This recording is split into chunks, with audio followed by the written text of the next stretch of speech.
Back with Welcome. another one.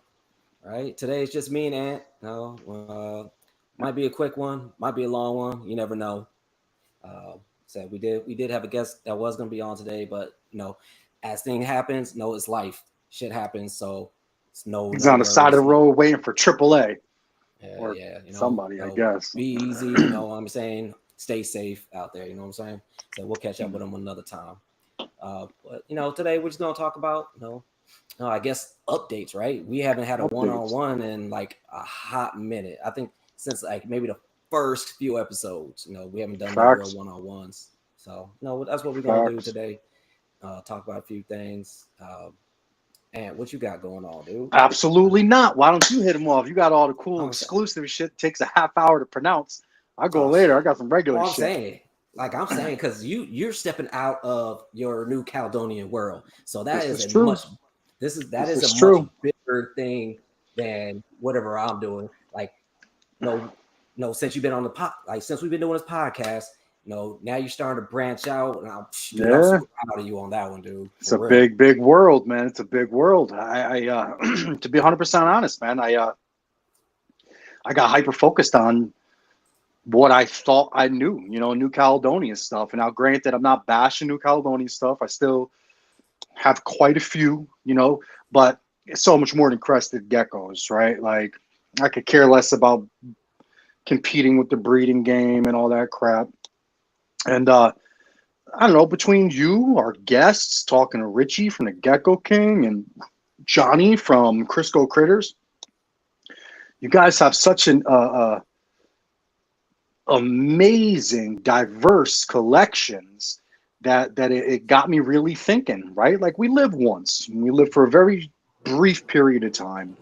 Why consume myself with one thing when there's lots of interesting things? There's arguably geckos, and I don't know the exact geography of this, but probably in every corner of the globe except for Antarctica, right? So really what gets me into the geckos to begin with is watching new behaviors, watching different things that have adapted to different environments, right? So again, with you and everybody else that I've been watching and everybody that's had these big diverse collections, I was super intrigued, man, and I wound up getting some desert stuff. I mean the list is long. I got like 9 new species since our last update. I got the Nephurus cinctus, right? The rough scale, rough knob tail gecko, first Australian gecko. I got cave geckos, the Goniasaurus hyensiensis, or whatever the hell they're called. Why I'm picking up 3 of those. I got a Europlatus ebinawi. Awesome. Big shout out to Nelson from NCG Reptiles, guys. If you're looking for an awesome person to buy from, awesome person to talk to, awesome business, awesome human being, go check up NCG Reptiles. Tell Nelson we sent you from the Gecko Exchange podcast. Dude's super cool. I grabbed from Richie at the Gecko King. I mean, he's our pusher, right? Like, I got a Yeah. Europlatus Sicare from him, a mossy leaf-tailed gecko. Uh, I picked up other New Caledonian stuff too. Don't get me wrong. I love New Cal stuff. I got some Saracenorums. Always loved them. Had them in the past. Got real super heavy caught up in breeding Chihuahuas, and I had one Sarah that it was just a pet at the time, but I loved her, and I had to trade her off for the greater good. I traded her for 2 female Chihuahuas that are now part of my breeding program, and it is what it is. But I always promised myself I'd get back into them when I had a chance, and I had an opportunity to get some beautiful animals, a 1.2. I also grabbed my very first Frappuccino, my very first Cappuccino. Um, what else did I get? I got a Tokay Gecko coming. Oh, Het what kind? albino, Oh, nice. little baby. Um, Rich from the Gecko King, he's been working with her, so or him. He's been handling him a lot. Hopefully he's, it's something I plan on working with. Like it's one of my main goals. I want to tame down the beast of geckos, if you will. I want to have one that hangs out on my shoulder. Maybe Yeah. even the mascot for the podcast. All Um, right. What else have I gotten? I got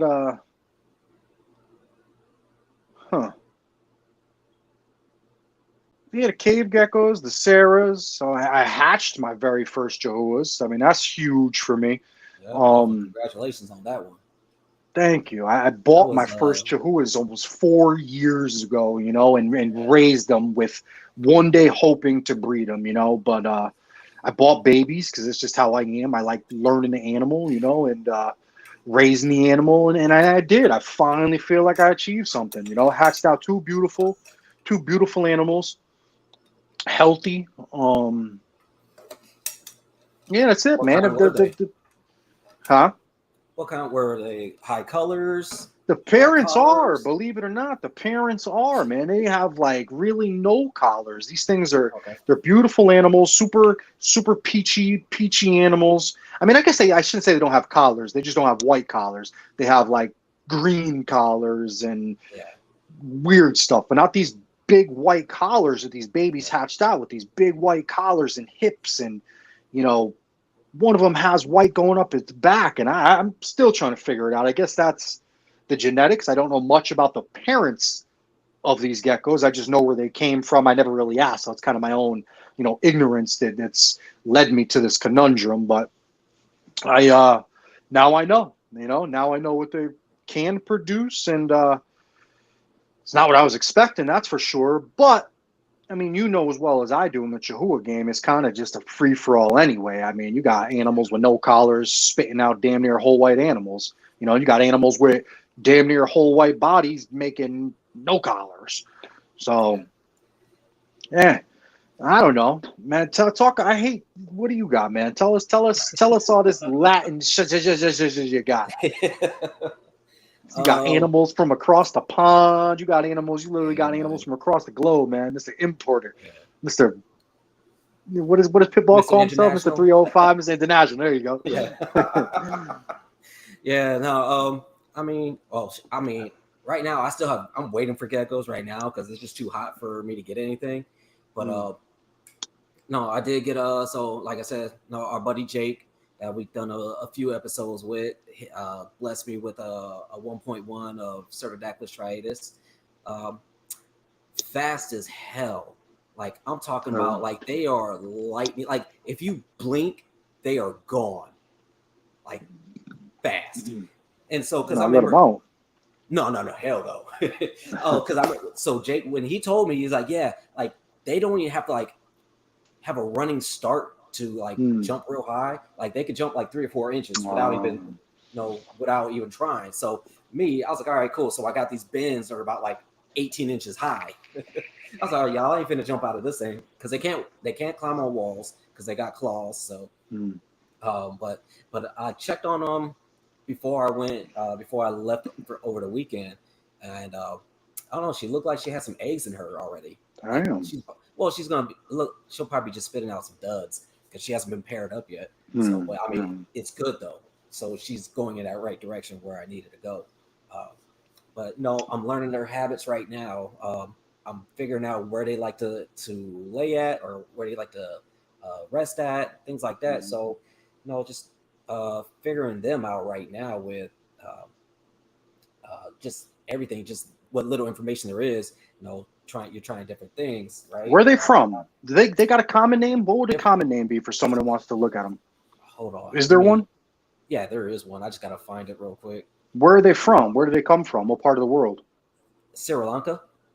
Oh. Yeah. Give me so they're called the Sri Lankan gecko, the spotted bento gecko, the spotted bowfinger gecko, the spotted ground gecko. So all kinds of different stuff. But yeah, so working with them right now, really small gecko. I said they're only about maybe probably like that big, maybe a few inches big as an adult. Really small. Yeah. So any sexual dimorphism? Do the females look different than the males? I haven't seen any. They both look the same. Besides, the male got a bulge. That's about it right now. Like I said, they're just lightning fast. Like I try to open up the top real slow so I could go in there and look at them, and boom, gone. Like just like day geckos, right? Fast as hell. What you're playing with them? When you gonna introduce them? When you gonna pair them up? Probably March. Oh yeah. Yeah. Oh, because I'm moving twice. So Mm. I'm I'm about to go. Me and my girl about to go move in at her place for a hot second. Her lease is going to be up in like March, so we're going to look for another place. So after I make that final move, then I'm gonna start pairing all my geckos back up, Mm. and hopefully, like the moves don't really get them all messed up. We'll see what Yeah. happens. But no, like I said, I got those. I said I got that Eurypletus Sycorae. Said that one's doing well. I said I don't hold her or anything. I just let her Mm. do her thing in there. I do have. I mean, I have some nice plans going to happen for her. I'm going to be taking a trip up north to like Prescott, go to the forest, and get me some nice thick branches where Mm. she can lay flat, and then I can like just drill those branches so it Yeah. can stay sturdy and stuff like that. So I'm planning on doing something like that. Get a nice uh, PVC enclosure for the when I find a male. Uh, How do you like her? How do you like keeping that species?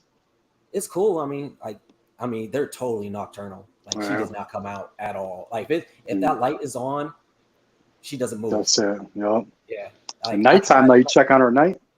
Oh yeah, because that's when I go and spray her, and Yeah. like she'll get pissed off because I'm spraying, and she just gapes and leave me the fuck alone type of shit, right? But it's cool though. Like um, and with her, it's just it's just something new for me to try. That's all it really was. I've had Yeah. a fascination with Eurypletus since like probably like 2016. Hell yeah. There's no doubt about it. They're one of the. I mean, you'd be hard pressed. I mean, there's some gnarly animals out there, but as far Yeah, as reptiles go, man, they are one of the rulers of camouflage, man. Like they are. I got stuck the other day looking for mine. As mine is doesn't have the mall. I have a male, yeah, so as we know, the males and females are sexually dimorphic. The females will have much more mossy patterns and moss and lichen patterns, more yeah. blotchy. The males have more of a bark pattern.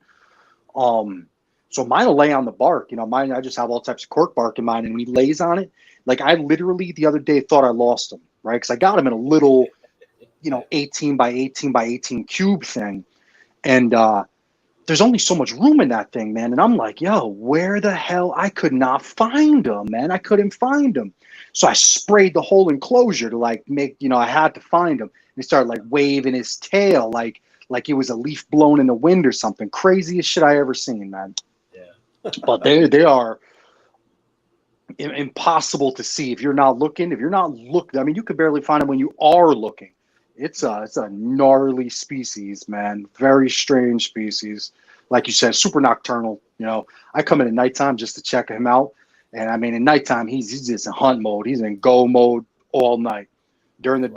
day, won't move a flinch. Oh yeah. Yeah. Same here. Like I said, won't do anything. If I spray her, won't do it. She won't move. She won't do anything. She like, all right, whatever. But when it's nighttime, lights are off. Mm, Yeah, she's in go mode. I see her attacking stuff, trying to get them crickets, and mm, because I've been giving her large crickets instead of mediums yeah, because hell yeah. she got a big old mouth. So I They was like, got all right, yeah, big mouths. you guys could take a little bit bigger prey. So she gets large crickets and stuff. Facts. Uh, You been feeding her and anything else? no, just those for right now. Mm, I'll get some other stuff going. Just I need to redo her cage mm, so I can make some room in there. Like at least put like a bowl down there or something, so I can put like super worms, wax worms, or some dubias or something like that. mm.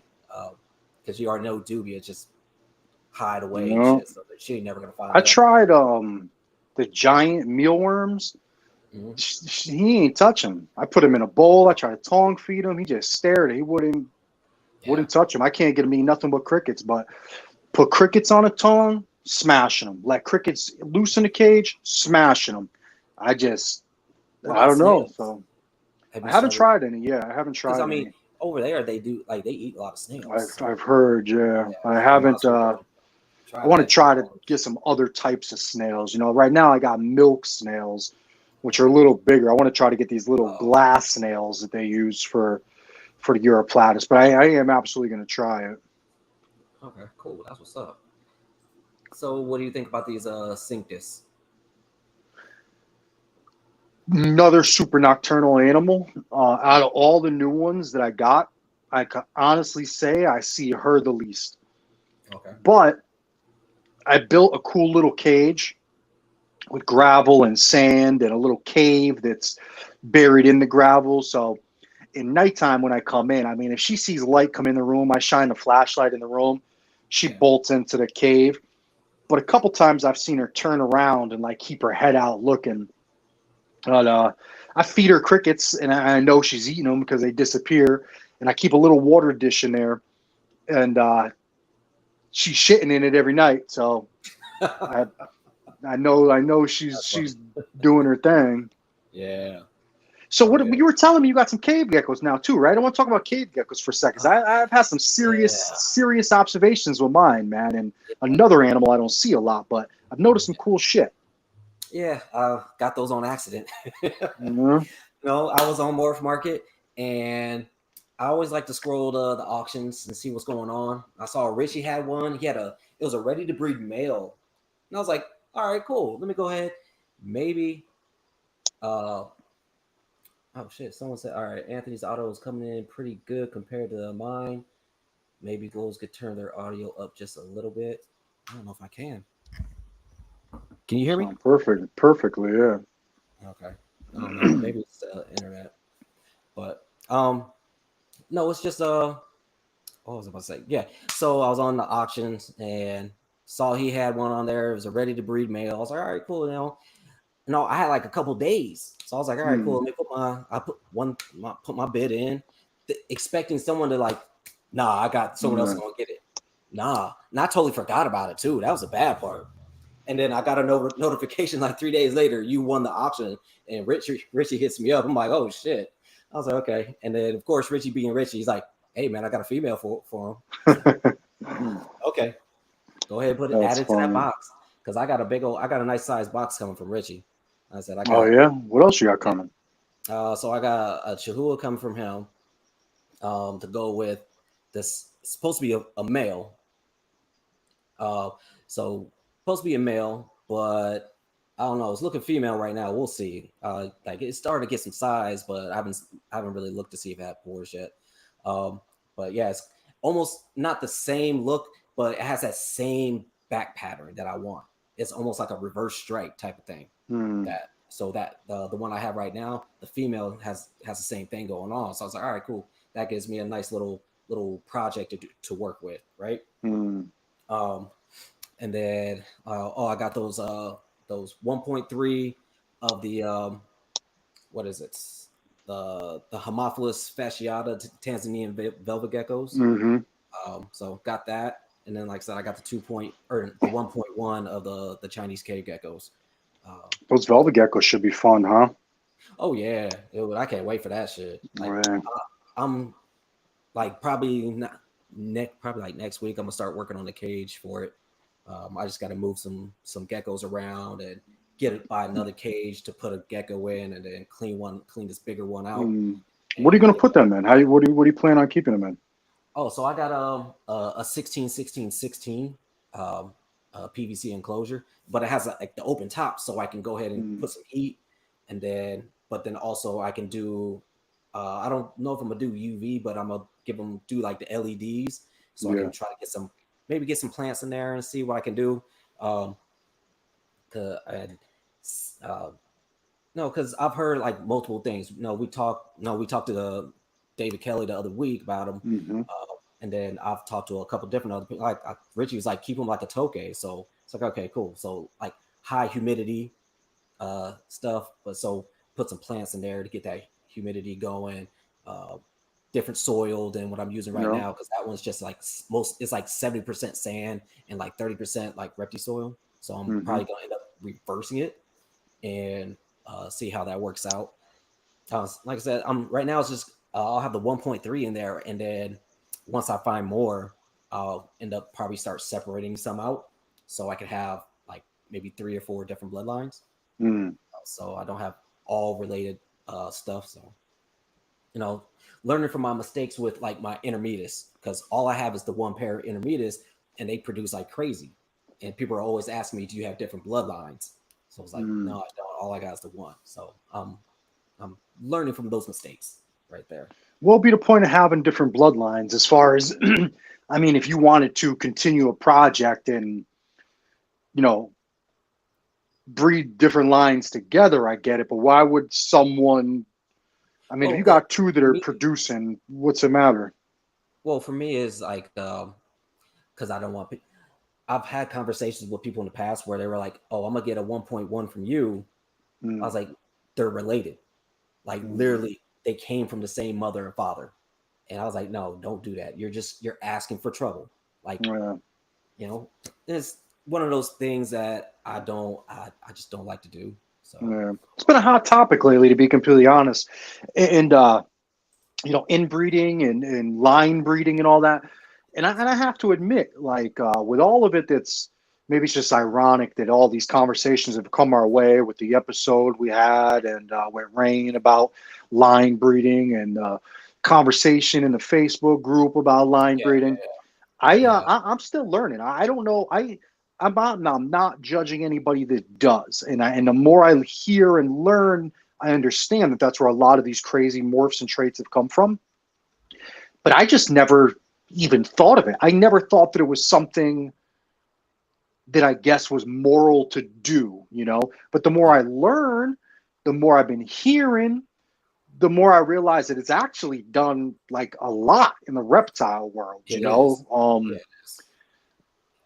I it's something I guess I'd love to talk about, but I don't have enough information, nor do I Oh know yeah, enough. yeah, I can't say that I've ever had or have anything in my collection that's worth me risking. You know, like I went and bought 27, 20, 26, 27 Chihuahuas for that reason. I was like, I'll never run yeah, into a problem with bloodlines, right? Like exactly. this, all the ones I got from Boris, and I did get a few from him, probably half of all of mine, but not a single one is from the same pair, right? So it's like, I always just assume that that could happen. Like, damn, what do I do if I wind up running into cousins and sisters and blah, blah, Yeah, blah, blah, blah? I better avoid that and nip that problem in the bud now, you know? So I always had the idea that it's something that cannot and should not be done. So mhm. I took precautions to make sure that it would never happen with my passion projects, my Chihuahuas. But the more I've been hearing, people, that's how people are getting all this crazy white shit, man. They're putting Yeah, yeah, brothers to sisters and fathers to daughters and daughters or sons to mothers. And hey, I listen, I'm learning again.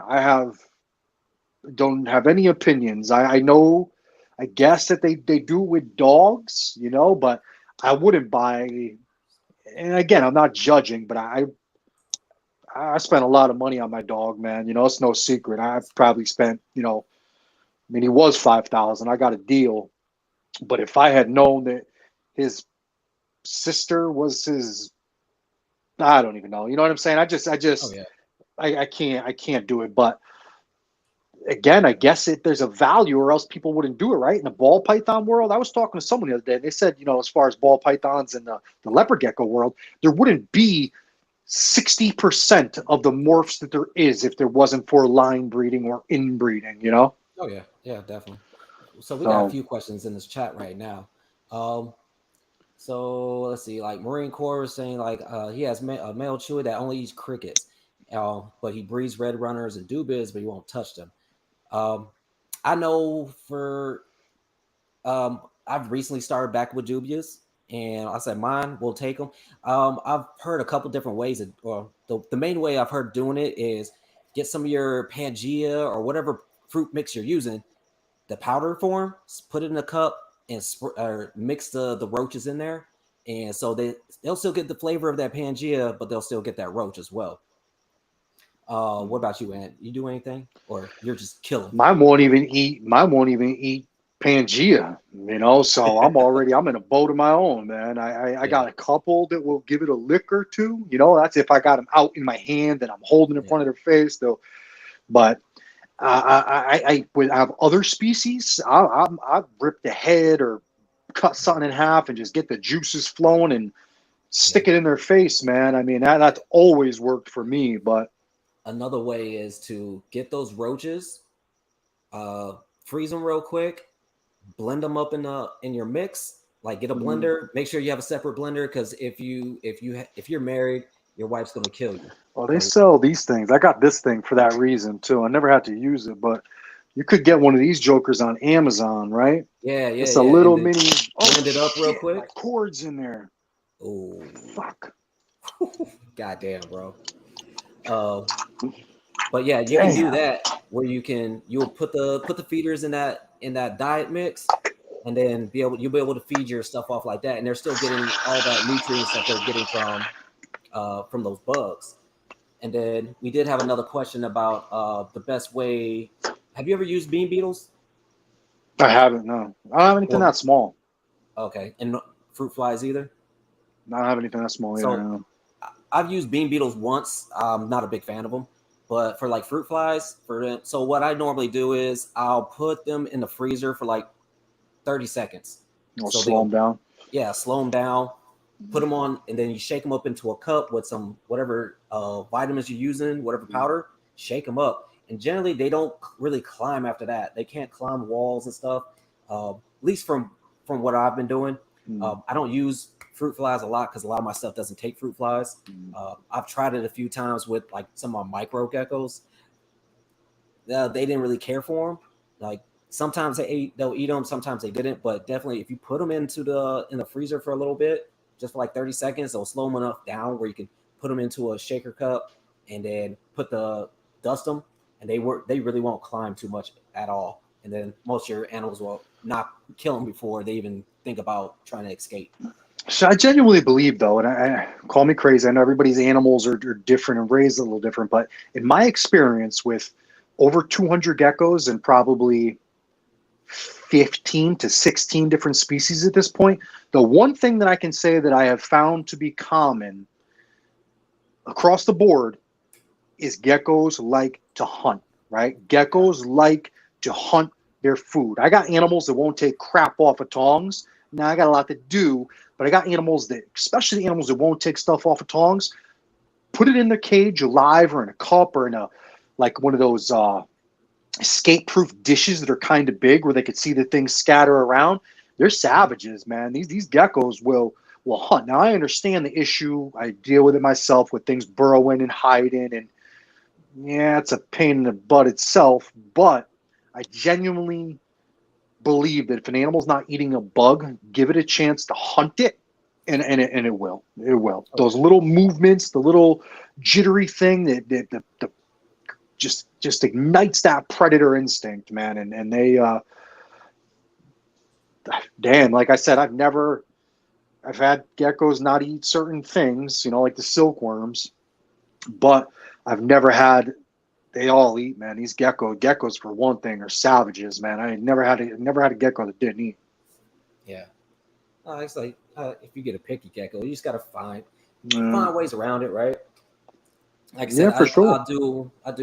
I'll get some Pangea or whatever, mix that with pour that as my powder onto some of the feeders, get them going. I even got that flavored calcium too, for that very reason. I went and got a strawberry and banana flavored calcium. Nice. Yeah. Well, some of my animals won't take the worms with the powder on it. I swear to God, they'll lick it. Like I'm trying to tongue feed them, and they just do that, shake their head and throw it. Shit. I'm like, little fuck. Yeah. No. Like recently, I started feeding off some dubias, and my chew was like, "Oh, this is different," and took it, bit it, swallowed it, and they're like, "Give me more." I was like, "All right, cool." No, just every now and then you gotta throw something different at them. They'll be all right. Absolutely. You got a little colony going now, or what? You just no. Like I need to. I keep telling myself I need to start breeding bugs, but it always falls up over to the wayside. You know what I'm saying? Like I remember I had a bin. It's a job, Jay. It's a job, man. Yeah. I forget about them. Like especially like in the early stages, I had like a bin full of dubias, but none of my chihuahuas wanted them. So I was like, I got this bin, and nope, they don't want. I totally forgot about them. Didn't feed them for like 9 months, and they were still alive and kicking. I was like, man, they're hard. Oh yeah, they can survive a nuclear blast, yo. For real. They're hardy, man. I got a freaking infestation of lobster roaches in my bearded dragon cage, man. I use them. I have I keep my bearded dragons in like a semi-arid bioactive desert tank, right? There's no plants because I always put aloes and like succulents in there and they just eat the shit. But I still keep it alive, if you will. I don't clean the crap out of there. I don't do nothing. I got crickets that breed in there. I got super worms that breed in there. I got orange head roaches and lobster roaches that all breed in this enclosure. Man, my bearded dragons live in a, I shit you not, I just add water. They live in a self-sustained little environment, man. But them little lobster roaches are crafty little bastards, man. They reproduce like roaches. Yeah, yeah, Like for I threw tomatoes. My wife throws tomatoes in there to feed the bearded dragons, and the roaches eat them before the bearded dragons do. So it's crazy to watch too because she'll throw the tomatoes in. The roaches will come out of everywhere, man, and start eating on the tomatoes in broad daylight. Start eating on the tomatoes, and the bearded dragons around them, boom, boom, boom, boom, boom, knocking them off. Freaking real. cool. Why? Hell, why is he not eating those damn roaches? Shit. They know what they know. They know they're in the battle dome. They know what Oh them yeah. big ass the beard. My male bearded dragon. Yo, he don't know he's not 500 pounds. He's a monster. He's cool as hell. But God yeah, damn. I like I was saying with the bugs and the feeders, man. It's the only reason that I breed all of these bugs, and I breed a lot of bugs, is because I shouldn't even say that I know for a fact, but my notion is that I know what I put into my feeders, therefore I know what I'm putting into my animals. Oh I yeah. always heard the problem about the crickets and the worms and stuff like that. Now, I'm not going to lie to anybody and say that I've ever experienced it because I haven't. I've never seen a worm or had a parasite problem with any of my geckos. But just hearing it was enough to put the fear of God in me. And I can't stand it, man. I got one, two, three, four bins of crickets going at all times. My medium, I guess you would call half-inch and three-quarter-inch bin, the breeding crickets, and then I got a hatchling bin and an incubator. It's like your just hatched pinhead type numbers.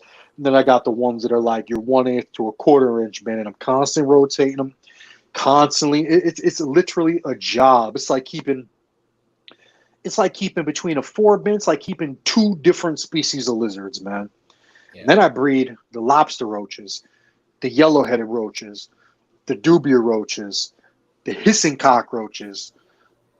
Oh, and the giant Peruvian cave roaches, man. I got 6 species of roaches I'm breeding, man. God damn. But the only thing with them is that when you look at some of these bigger roaches, it's a meal. It's a meal for an animal, and they come in all sizes. One species of roach can give me a, a, a feeder for every size animal I have, from crested geckos that hatch out of the egg to my bearded dragons, let alone my lychees. These things are from a 1/16 of an inch when they're born, all the way up into, I mean, damn, you know how big a hissing cockroach gets. The Peruvian cave roaches are 50% larger than they are. I mean, these things are this big, man. Yeah. And the orange head roaches, they're big. They're bigger than a dubia roach all day.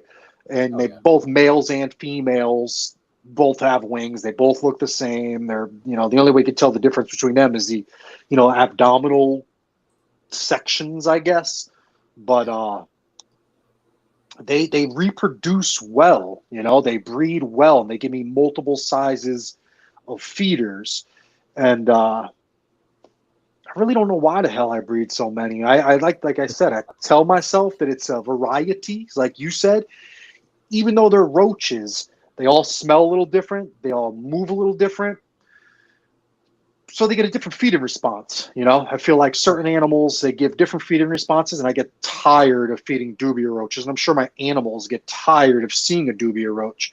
So I switch it up. I run them through the gauntlet. I run them through a rotation. I'll breed out of one colony or feed out of one colony for a couple weeks, and then I let that one just chill. Then I'll feed out of another colony for a couple weeks and let that chill. Oh, yeah. But So, Bioscapist was so he says watching a podcast about cohabitation, and it was mostly related to like leopard geckos, but he was asking, or she, I'm not sure, could you keep different female Lycodactylus species together in a larger enclosure, like a, for example, would be like a Clemmerine or Williamsite? Honestly, I would not know that. I have never worked with any of those species. I'd say you do they would come really from the same environment? I think so, yeah.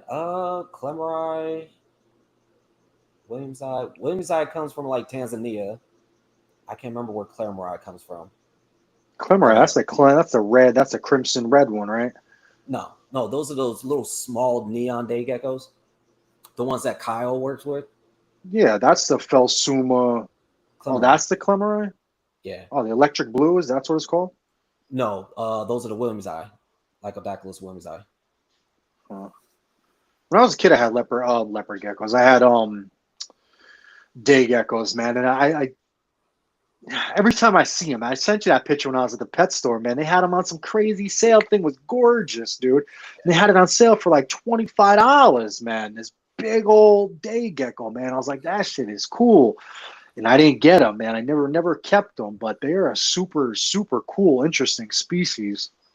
Yeah. But I wish I knew more about them. Bioscapist. I would say tell you to go ahead and get in contact with Julie Bergman of the Gecko Ranch. I said she works with a lot of different day gecko species. That would be a good question to ask her. She, like I said, she specializes in day geckos primarily. So I would say go ahead and get in contact with her. Listen, I mean, I'll tell you flat out without talking to her. If they come, and I don't know this, but these are questions that the kid that's keeping them probably knows himself. One comes from Madagascar, the other one comes from Tanzania. Absolutely not. Then you don't, not to be rude, but you don't keep them together. I mean, that's just they don't cohabitate the same environment. I wouldn't. That's on you. Do what you want to do, but I just think in my head personally, it's probably not the best idea. But for animals, it's not. What do they call it when you keep multiple animals from the same area in one cage? It's not cohabbing. It's like a. It's on the tip of my tongue. It's a or is it cohabbing? Like when you keep multiple area. Like if I had frogs and a gecko and something else all from like the same area in one tank. Oh yeah. What the hell's the name of it, man? God damn it! Might be cohab, but it's. But I mean, I think that's cool. You know what I'm saying? Like, if you got multiple animals that all come from the same environment, they've all adapted naturally to coexist, if you will. They don't compete for the same resources. Yeah, but I mean, even when talking about that, because you got people that do like dart frogs with mourning geckos. Yeah, one's on the ground and one's arboreal, so it makes it a little bit of a difference where those frogs can't get to them. So absolutely. It's just research that you got to do, and and just it. I mean, as long as you know that you know the consequences that will come with that. That's what I would say. That's what you say. That's the best advice you could give. Is that despite, and I don't care what anyone says, your observations rule, right? So if you're studying your animals, your environment, your enclosure, nobody can really tell you anything. You will know after having them in the cage for a certain amount of time if it's going to work or if it's not going to work. I mean, I've had people tell me things are impossible to do all the time, and I mean, I hate to be a dick about it, but now listen, I prove people wrong all the time. All the shit they tell me can't be done. You can't breed Chihuahuas without them getting wavy tails and kinks in this. I've never bred Chihuahuas in my life. Until recently, I've yet to see a sunken in hip or a wavy tail or an anything. So I'm not saying that to knock anybody, but I'm saying that to allude to the point that if there's a will, there's a way, right? If you're willing to do the research and think and apply what you learned and maybe experiment to a degree, hey, nothing really is impossible. The light bulb was impossible at one time, right? The telephone was impossible at one time in history. Oh yeah. And then Oh, definitely. I got a shout out to the Unbiased Gecko podcast. They shouted us out today on their podcast. Uh, cool dudes talking about. They had a couple different topics, but I came up on what was they talking about? Like no preventive measures for Hmm. stuff that's going like the stuff that's going on right now over like in Florida, the Carolinas, stuff like that. Like preventive measures to like God bless all power. them people, man. Yeah, for real. Like, power goes out. Do you have plan A, B, and C going on and stuff like that? Or you remember like how what happened with you, like not Yeah, too I've long been ago, through right? it. Yeah, Yeah, like you went out with like some days, right, without electricity. 5 days. Yeah. Yeah. So what did you have to do with yours? Like, did you have to do anything? Open the windows up. Yeah. Like, Open the windows up, and was it it crazy hot was or anything, or was it just it good was outside? when was it? It was like July, right? July. Yeah, It yeah, was yeah. July, but luckily for me, I um I keep tropical animals, and where I live, luckily again, in the summertime is very tropical. I mean, the humidity is 70%, and it's 80 plus degrees. And I know people have their opinions about this, but in the summertime in New Caledonia, it has gotten over 80 degrees before. And I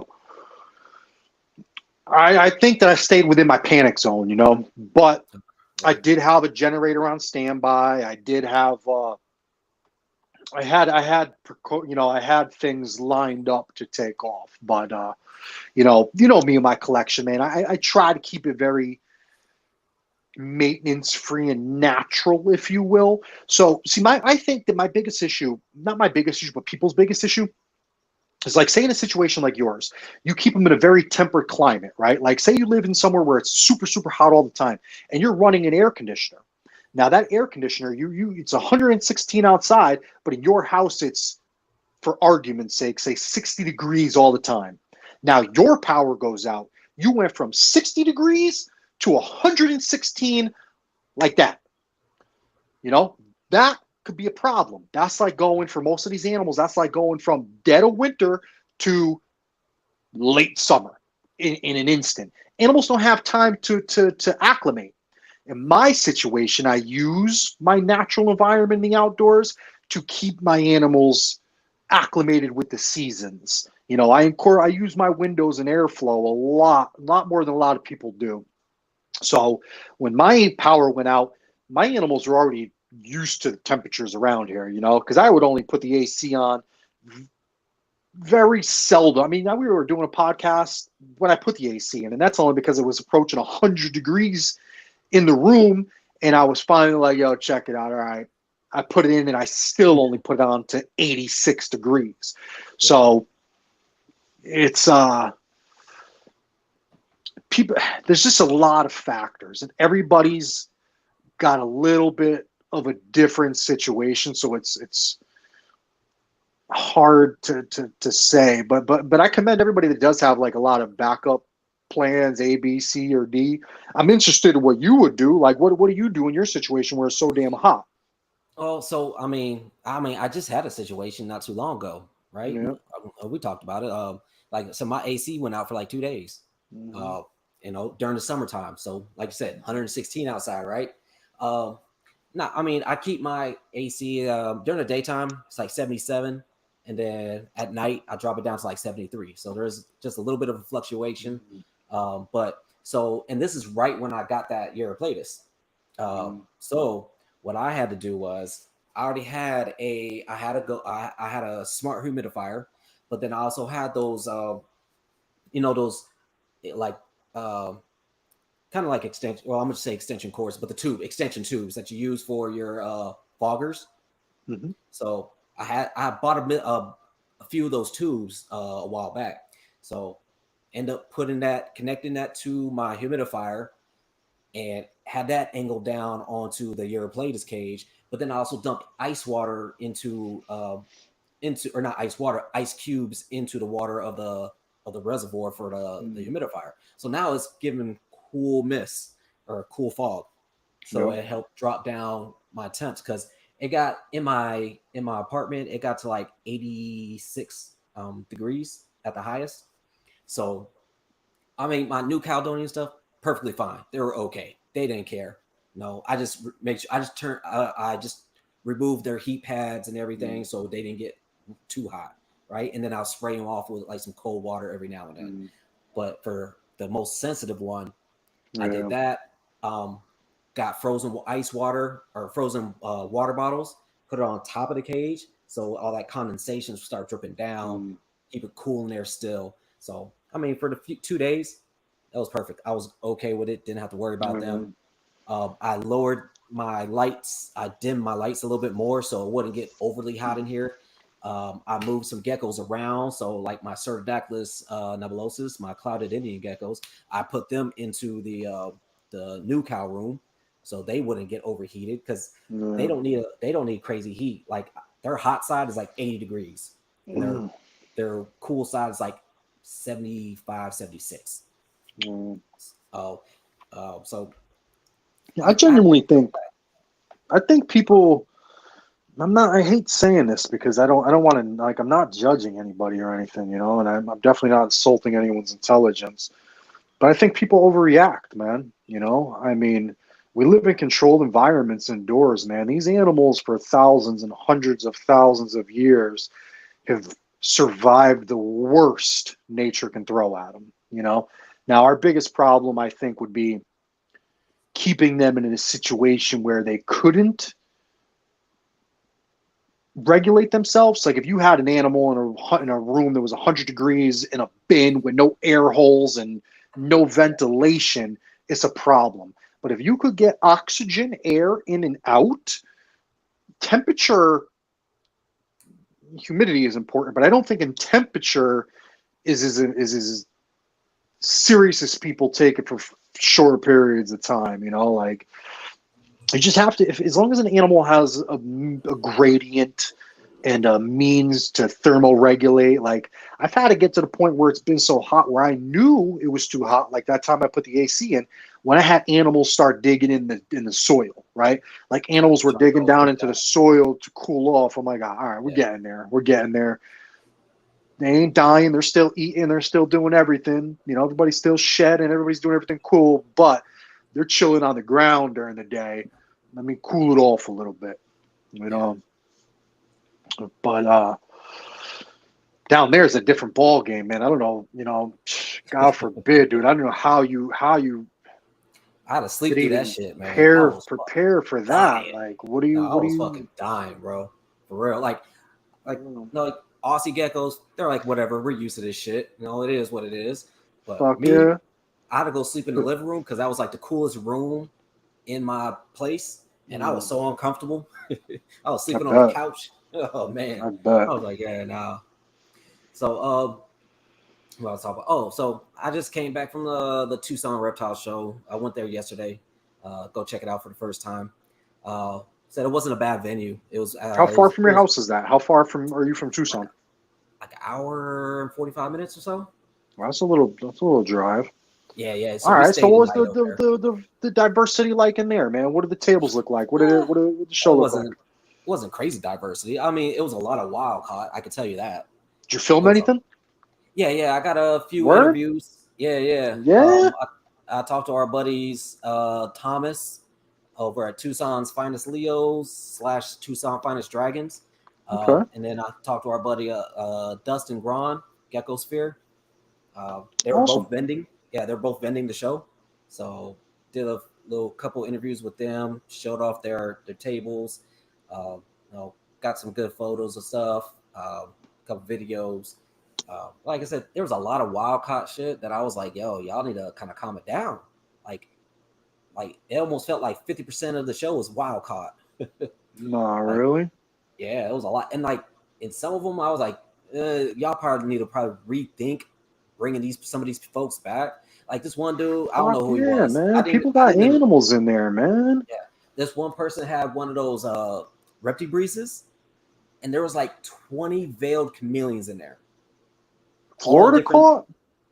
I don't know. I know they're wild caught, but there was like 20 of them in there. Probably from Florida. Yeah, but all different sizes. So you had adults with the juvies, with the hatchling, everything, right? How much they selling them for? I don't know. I didn't even look at the price, man. Because they're like $40 in a pet shop. So I'm just Yeah, curious as to I what was people are like, even doing. I just looked at that thing and I was like, this is god awful, right? Like literally, for all purposes, like I witnessed a rape in that cage. I saw this massive veil, got on top of a little itty bitty one and started like mating with her. I was like, what the hell? And like they're all mouth gaping at each other. I'm like, yo, that was Who horrible. runs that show? Is it like a Show Me Rep? Who's No. It's sponsors that show? a local person. Oh, it is. Yeah. But no, and then I saw some other people that had some wild card stuff. I was like, ew. Like this one person had uh, like in each enclosure, she had like three enclosures. One had like a few geckos in it. The other one had a few geckos in it. Then this one with there's like 30 geckos in there, just all in there. I'm like, holy shit, they're all over each other. Some look emaciated. Some are just Well, were they Tokays? no, they were Pachydaculus rogazes, the fan foot.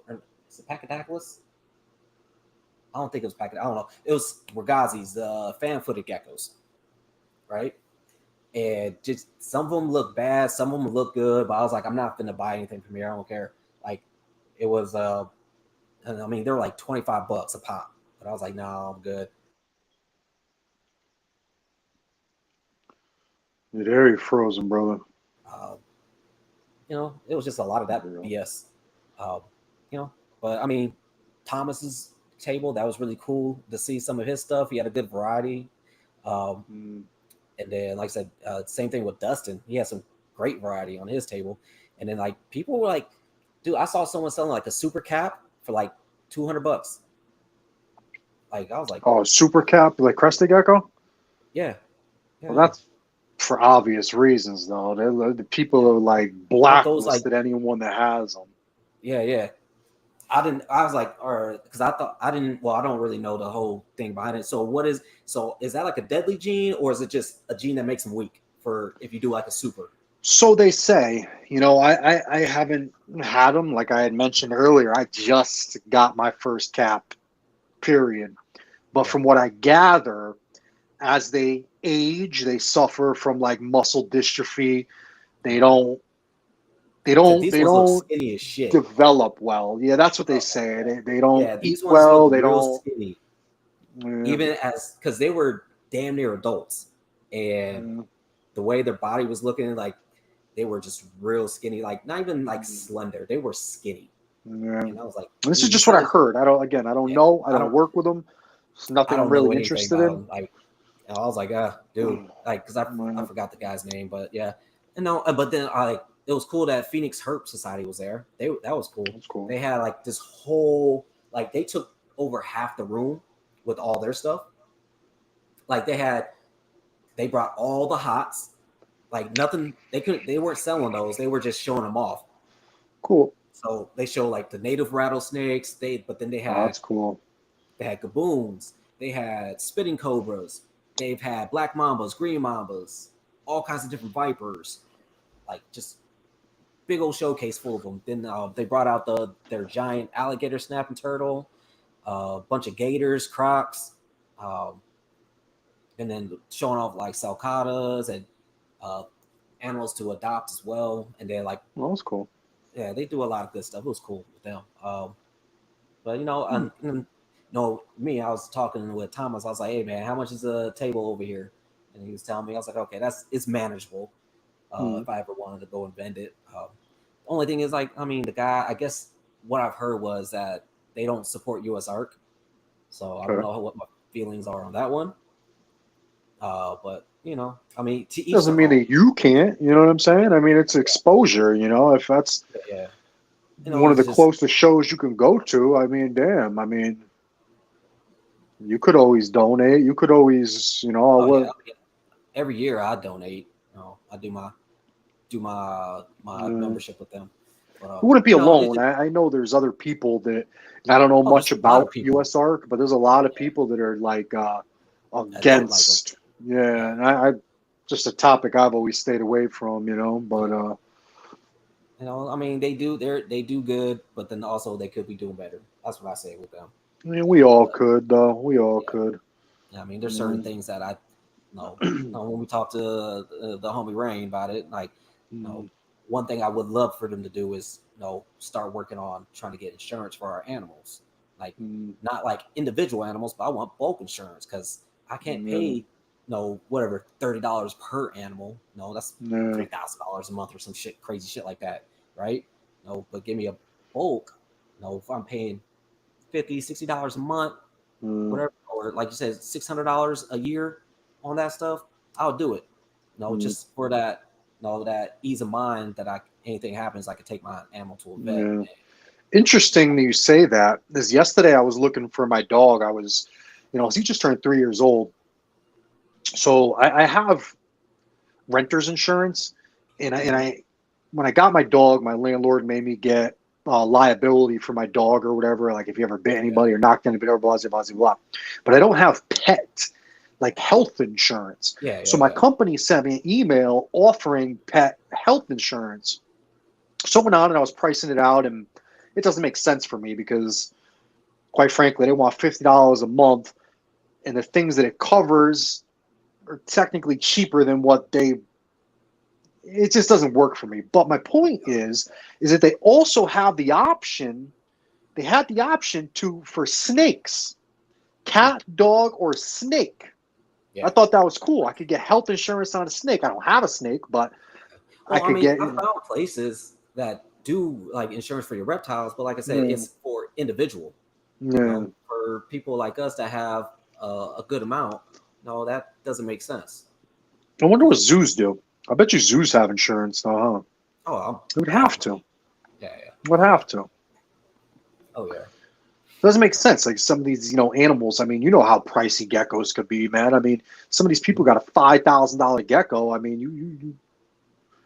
I mean, damn, it'd be nice to have some insurance on that investment, right? Yeah. Like I said, just ease of mind, so I can take it to the vet and not get, Mm. slammed with a $500 bill. Let me just pay my Yeah, copay and be out. Just yeah, like when we go to the docks, pay my copay, let me get out of here. no. But Hmm. yeah, I said, Interesting.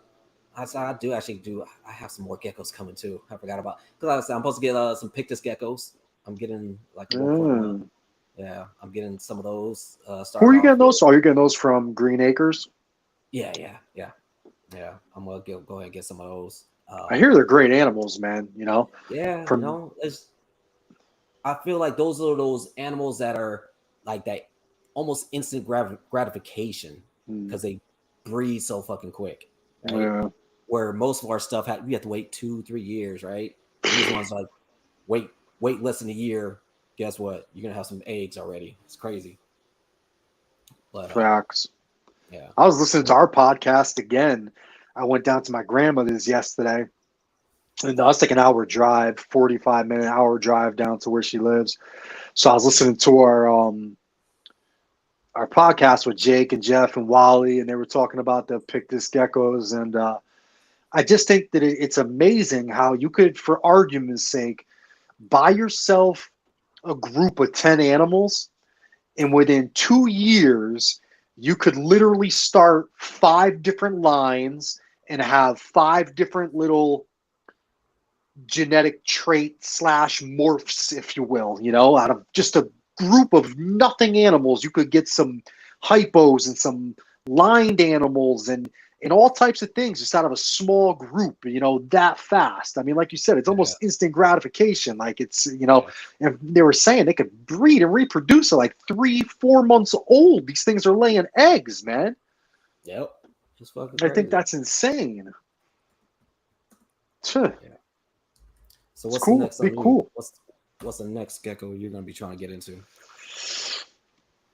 Ah, boy, my eyes are all over the place, man. I as much as I was saying I don't see them before, but I'm really feeling the knobtails, man. Yeah. I like those the Levis. I like Oh, the the Amy smooth ones. eyes. Yeah. Yeah, Oh yeah. I like Yeah. The the big Amy boys. eyes. I'm liking the knobtails, man. They're just super.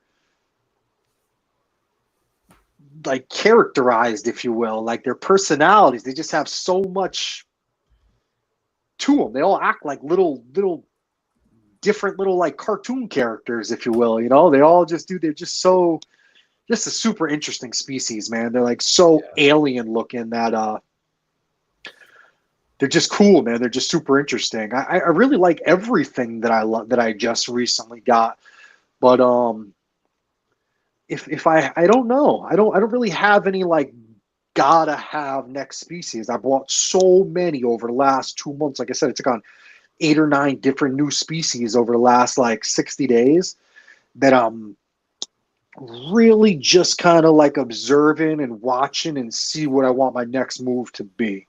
You know, I'm enjoying all of the things I just got. Everything I got is obviously a baby. I buy everything from as close to hatchling as possible. So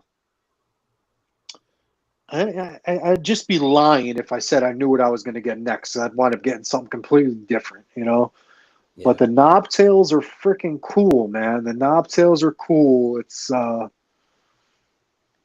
interesting species, man. And I'm still. I wish I had more to say, but I mean, I can repeat what everyone else says. I mean, that's just common information. I mean, I like to give information that's, you know, from my own observations. You know. Oh man, Bioscapist said, "Sounds like Anthony's a geckoholic now." I was like, "Yeah, he's Yeah. been one. Now he's just diversified." Yeah. Yeah, Dabbling in the sauces. yeah. There you go. The Eben, I'm loving the Europlatus, man. There's, you know, I love the Europlatus, and I've always loved. See, my thing is, as much as I'm a geckoholic, I'm a terrariumaholic. I love when I can put an animal to an environment. If I get to have a cool ass animal that comes from a cool ass environment, and I can make them both, I'm hooked. I'm hooked because it never ends. Plants are growing. I mean, these things are constantly popping up. Different types of mushrooms and all types of gnarly things are always growing. Every day I look in an enclosure, something is different. Something is different every single day. Either a branch grew. I got flowers blooming in one of these over here. Like it's like I just love it. So when I can get an animal that comes from, like I said, these environments, these little ecosystems, and I can build these little ecosystems, I'm sold, man. I'm sold. And the Europlatus do that for me. You know, I can replicate little sections and chunks of Madagascar, and I love it. You Oh know, yeah, yeah. some Satanics would be cool. I'm not gonna lie. It's just like we talked about I'm not before. I gonna. let my temps get real high in here. Yeah, You know, and even with I'm the just Sycorae, not I've had him gonna. at 85 degrees, and I'm not. I had him at 85 degrees in the window, and he did fine. You know, Yeah. but people have put the fear of God in me with the Satanics. You know, I'm Yeah, I not just about to can't spend a get with thousand it. dollars and it dies. Yeah, exactly. Yeah, I can't get with that one. Like, no paying like 1,600 for a pair, and then Uh, poof, they're gone. Like, you know, and I think they have to be like a very short lived gecko too. I honestly think so. Like for that, they're very tiny. Usually, tiny geckos have a short lifespan, and so I'm not going to pay like 1,600 for that. No, and just for just them that, to the die. age in which they reproduce. You know, Yeah, historically, bio, how do you say it? bio, Bio, whatever the hell, but like bio lot. Fuck, man, I sound biological. like a retard. But like Mother Nature doesn't make things that live a long time reproduce so fast, right? Mhm. Like look at some of the longest living animals on the planet, ourselves included, have a very long maturity time.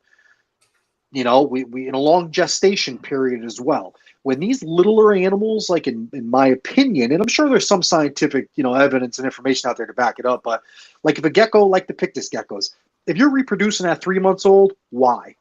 You're reproducing because nature is knocking you off quick, right? Like you're being Mhm. predated on. You're Yeah. getting clipped. You have to. They had to evolve and adapt to a population that could be depleted super quick. So they're reproducing super fast to compensate.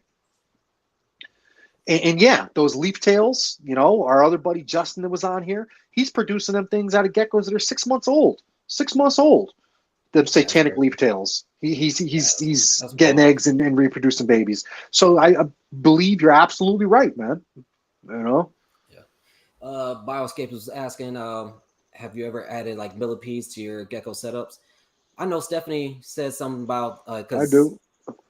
she had her I guess the certain millipedes that she has that she didn't add them because they like have Oh, a the big ones, like a pot no toxin.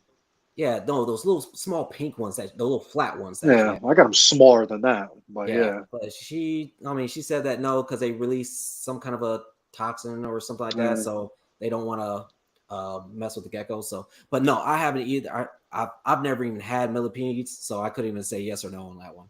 I That's do. I got them in there. Listen, I got everything in there, man. I got millipedes, I got snails, I got slugs, I got everything lives in my damn things. But I didn't put them in there, right? I put plants in there, and they must have been on the plants because I was yeah, cleaning one day and looked, man, and there was little brown millipedes all over the place. I'm like, what the fuck? I panicked and was like, yo, these things are gonna kill something. Like they're fighting my isopods, but they don't. They just eat wood. I saw one in here. I want to see if I can find one. But in this little like isopod culture I have, oh fuck isopods. I got like 30 different types of isopods just growing here. But these little, there you go. Can you see it on the camera? See that little joker right there? oh yeah, yeah, Up in the corner? Those are what's in my enclosure. okay, They yeah, I see just it. came out of the plant game, I guess. I don't know. Mm. But they don't kill nothing. All my shit's living. All my shit's thriving. See, I Yeah, believe I'm from the camp of like a real bioactive enclosure is pretty much like a biological balance, right? You need to have things that balance themselves, and I mean from the smallest microfauna, from springtails to even smaller bacterias, right? Like I don't get algae growing in my things. I don't get very. I live. I have. I thrive to create these extremely balanced ecosystems. I use earthworms. I use millipedes, isopods, springtails, snails, slugs. I mean, from the plants growing to the dead foliage being decomposed, I need something to take care of it all. And yeah, yeah. I mean, and that's some that. of mine I got isopods. Some of them I have springtails. Others I got mealworms and superworms, and then it's like the darkling beetles and stuff like that. Oh Um, shit, dropped them. um, like so for like my Cervidaclys, they got was it? They got isopods in there, but that's not even for cleanup crew. That's for them to forage. No, because I mean they're a very small geckos, so I might as well see if they can do any foraging on the ground. So I figured they do that in nature, so might as well give them those opportunities within their enclosures. Oh yeah. Uh, you know, Chihuahuas they got uh, superworms, mealworms, and a bunch of those beetles in there. Um, they don't mess with the beetles. Beetles don't mess with them. So I'm like, all right, cool. Every now and then I take beetles out. When if I see more than like five, I take a few out because that means they're just keep growing and growing or uh, doing all that mutation shit. But I was trying to pick this little centipede up, man, but fuck it, I'm more killing it. no, I'm just reading something real quick. He's Bioscape is like, I have zebra isopods, springtails, mini millipedes that somehow snuck in there. Yeah, probably got from like I said from a plant or something, you know. That's where they come from. They come on the plants. Yeah, yeah. You gotta make sure you wash those plants or clean them off or whatever you're supposed to do. Fuck I'm not it, a they big plant live. guy. Yeah, They I'm not a big live. plant guy. Like I've tried plants a few times in my life and just didn't work. No, but Centipedes are bad. Them red ones are like oh yeah, yeah, predators. yeah, Them red ones will yeah, yeah, eat your isopods and shit. But like a millipede, man, they just yeah, eat. From what I've researched and what I read, they just eat wood and break down, yeah. the dead leaves and Decaying shit. matter. Yeah, Anyway, yeah. So I said right now I got nothing else. Well, actually, so I've been talking to a few folks for the pod. Yup. So I know we are working on. We should be having a cat gecko discussion pretty soon. Um, Awesome. yeah, no, Lychees too. We got Boris coming for the Lycheanis. We're going to yeah, talk we got about some leechy locales talk. and sizes, ranges, genetics, breeding, raising them, feeding them, all the taboo stuff. You know, I mean, feeding birds and mice and other lizards. We're gonna get into the thick of it with the lychees, man, because I'm tired of all the bullshit with people lying. And I feed rats to my lychees, but I won't feed them another gecko because that's inhumane. Tell me when the last time a fucking rat was climbing a tree in New Caledonia, right? Yeah. What else for that? Like I said, we got the cat gecko one. That should be interesting. We got some cool people for that one. Uh, Who's coming on for that? so confirmed. Well, they're all confirmed. Brandon Meyer of BM Exotics. He's a co-host for that Beyond the Terrarium podcast. Oh It's a yeah, really good. Yeah, it's a really good show. Um, who else? Oh, no, we got Wally. Wally's gonna be on there. he kills them all, don't he? Right. And I mean that's what Yo, big sparked it too, shout out though. to Wally too, guys. This Wally's is from Supreme Gecko in the Nets' 40th anniversary today, guys. Oh yeah. Go Congratulations on show him that some one. love, man. That's a huge accomplishment, man. It's a beautiful thing, especially in today's culture and society, man. 40 years of dealing with someone's shit, man. Listen, God bless them, man. Yeah, but yeah, Super Wally's the happy one for that you kind of guys. sparked that for me to go ahead and do this because I've always heard people always their cat geckos are dying. They don't know what's happening. So I was like, all right, let's go ahead and do this. Let's get some information out there. Evolver produces them like crazy. So I mean, that person's on to something. So definitely get them on. Brandon's kind of like the new person in breeding or taking care of them, and Wally's like that intermediate in between. Man, And Wally's then got experience with everything, though, man. Wally's yeah, failures are probably more than most people will ever learn, you know? yeah, and then yeah, Bioscape, as I said, Julie Bergman, the Gecko Ranch.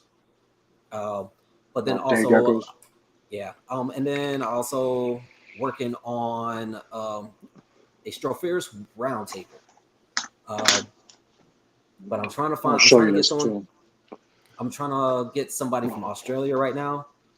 So once I get that confirmation, then we'll go ahead and try to get that show on the ground. Uh, but I mean, other than that, I got nothing else going on. Um, I'll start working. We're gonna start working on the Buy Me a Coffee program. I'm gonna try to upload these uh, vendor interviews and all that stuff up there first. No, so if you're a Buy Me a program member, you'll get to see that stuff first before everybody else. You know how that all that goes. Word, But I mean, word. other than that, I got nothing else. And you got anything? Yeah, a couple cool podcasts I want you guys to check out. I want you guys to check out the unbiased. What are they called? The unbiased I think it's gecko, yeah, Unbiased Gecko podcast. Right now, unbiased geckos podcast. They got some yeah, super cool stuff, man. That's with yeah, Gecko Nerd and the Gecko Room. Gecko Room. Yeah, Um, I have animals from Gecko Nerd, believe it or not. And the Gecko Room, this kid's got an eye, man, for like he got animals. He produces animals, and he'll show you the parents, and you'd be like, how does that even come from that? Like, this kid could read a gecko like most grown adults could read a book. Like he's official, and they talk about some cool stuff, and they have a really cool platform and thing going on. I also want you guys to go and check out Not Another Reptile podcast. oh yeah, definitely. Great, Matt is a really cool guy. great conversations. We both had the privilege of being on the podcast, and I'm not just suggesting the show because we've been on there, but the kid that runs it became a good friend of mine. His name is Matt. The kid is a legit scientist. He's a brilliant kid, man. He's a brilliant kid, super unbiased. And he talks about some really cool stuff. Now, he keeps some cool things, but he's got some amazing guests on his show. And Yeah. just listen to his last one with Centrillion Exotics, Lucas Lee. Very good Yeah. episode. Talking womas, talking all kind of garter snakes, all kinds of stuff, man. It was crazy. It was a Yeah, very good episode. super cool channel. Also, again, I want to give a huge shout out to Nelson from NCG Reptiles. If you guys are looking for some cool, super cool, unique animals, he works with a lot of cool things, man. He has an awesome YouTube channel that he does with his daughter. Really, really, really just want to give him a shout out for being a good human being, man. He's one of those people that's very hard to find in the community, man. He's really about that community life. Like, he is super supportive with everything and anything anybody does. He will share any information. There's zero gatekeeping with him. And he's been really successful with quite a few species, to be completely honest with you, from crested geckos to, Europlatus ebonawis. He just got into some lychees the other day. He's working with chihuahuas now. He's got his hands in some really, really cool stuff. Go check him out. Give him a follow. You won't be disappointed. That's for damn sure. We're also coming out on Josh's Frogs podcast. We did a podcast with Josh's Frogs. We'll be, I don't know when our episode, Jason, no more than me. October 29th, it'll be released on YouTube. If you're a Buy Me a Coffee member, it's already up on there. Oh, it is? Yeah. I haven't seen it myself. I got the audio. He sent me the audio stuff already, so I uploaded it to there. So, like I said, If you're a Buy Me a Coffee member, you got access first to that, even before YouTube. Cool. And then, like I said, with you guys, like, if you have a species that you've been wanting to know about, reach out to us. We'll go ahead and find those people for you, and we'll get them on here to ask those questions that you guys want to know Day about. geckos are cool, man. This kid wanted to talk about day geckos, man. We should, I never crossed my mind because they're one of those popular animals. We predominantly focus on not so popular animals, but there's a fine line. We've done the electric blues, but it's like just general. No, but like I said, you got all kinds of different day geckos, right? That's what I'm saying. We should get into dabble into some Phelsuma, somebody that's like works with a few species, because they're a cool species. Yeah. Some are much more popular than others, but just after hearing this kid's questions, man, I got a lot more questions about day geckos than I thought I could really ever have, to be completely honest with you. So that'd be a cool one. And like Jason said, man, any episode, any geckos you guys want to hear about, learn about, whether you're interested in keeping them or you just want to learn something about them, listen, Jay's the professional. I'm really always, I'm the eternal student, but I want to learn too, man. I want to learn about geckos I don't have. I'm always game to learn, man. And then just remember, we're just not a gecko podcast. Like, we'll focus mainly on geckos, but we'll have other the outer limit type of stuff. Like next week, most likely we're going to be doing a tree frog episode. So, but we do branch out. We done an Abronia episode. Didn't we do something else?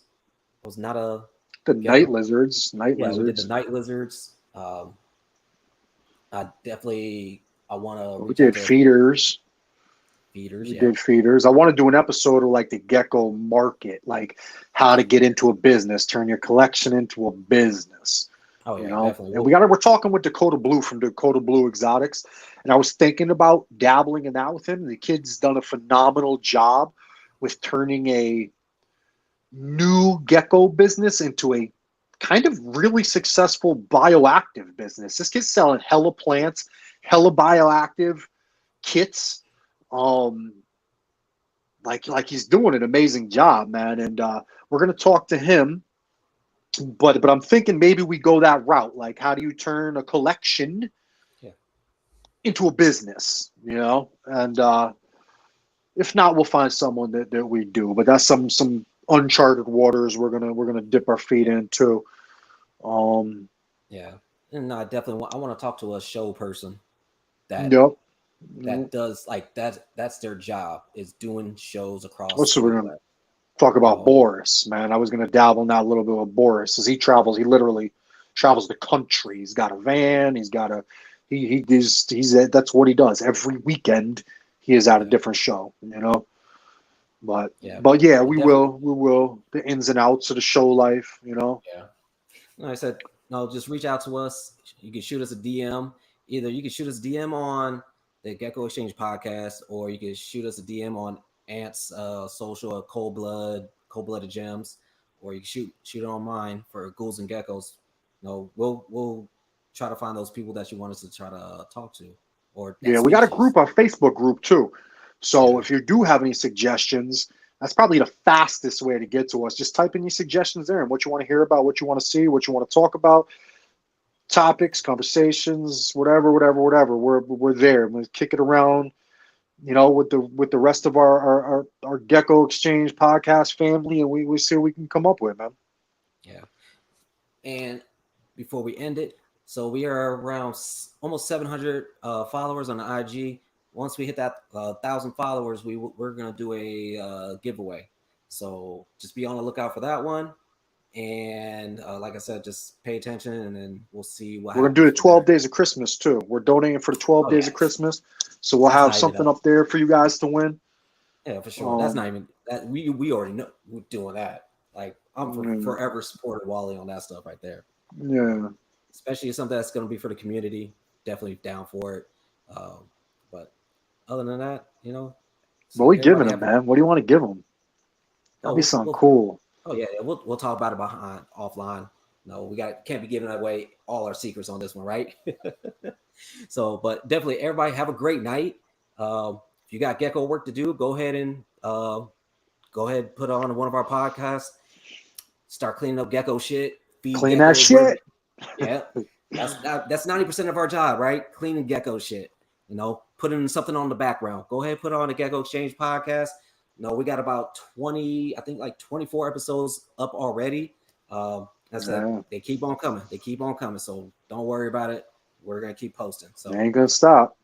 yep, You can get tired of us or not. Keep your asses moving if you are. yep, We ain't yep. stopping. So what Justin said the other time, man, you be flooding my Uh, Facebook and IG with all your reels. I was like, that's how you supposed to do it. Right? But all right, everybody, have a good night. have a good night, Peace. guys.